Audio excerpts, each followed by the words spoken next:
ایک آدمی کے 3 بیٹے تھے۔ اب تینوں میں سے 2 تو بہت ذہین تھے، غصب کے ذہین تھے، ذہانت اچھی تھی۔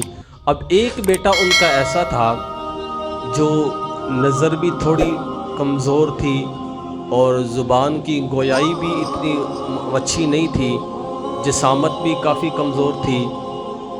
اب انہوں نے سوچا کہ اب یہ بچہ نہ تو ہمارا ڈاکٹر بن سکتا ہے، نہ یہ انجینئر بن سکتا ہے، نہ ہی یہ کوئی پروفیسر بن سکتا ہے۔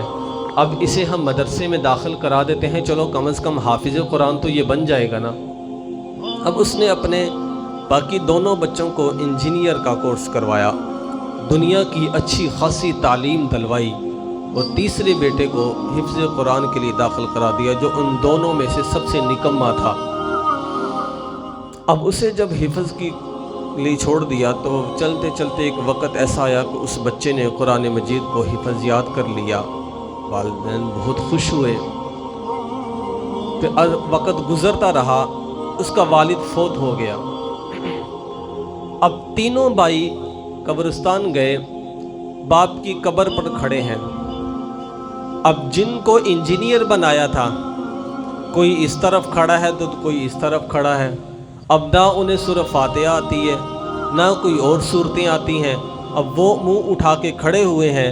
جس بچے کو قرآن کا حافظ بنایا تھا وہ کبھی اس طرف کھڑے ہو کے یاسین کی تلاوت کرتا ہے، کبھی ادھر کھڑے ہو کے سورہ بقرہ کی تلاوت کرتا ہے، کبھی سورہ آل عمران کی تلاوت کرتا ہے، کبھی سورہ مریم کی تلاوت کرتا ہے۔ اب وہ دونوں بیٹے بڑے پریشان کہ والد نے یہ ہمارے ساتھ کیا کیا۔ دونوں گھر گئے، گھر جا کے جتنی ڈگریاں تھی، جتنی ان کے پاس جتنے سرٹیفکیٹ تھے، سارے اٹھا کے لے آئے، قبر کے اوپر رکھ دیے۔ دیکھنے والے نے کہا کہ بھائی یہ آپ کیا کر رہے ہو؟ کہا کہ جیسی باپ نے ہمیں تعلیم دی، مرنے کے بعد ہم بھی اسے ایسا ہی کچھ دیں گے۔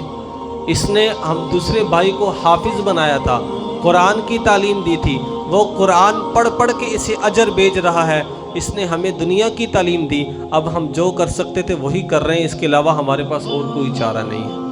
تو جیسی اولاد کو تعلیم دی جائے گی، جیسی تربیت کی جائے گی، مرنے کے بعد وہی کچھ اولاد تمہارے پاس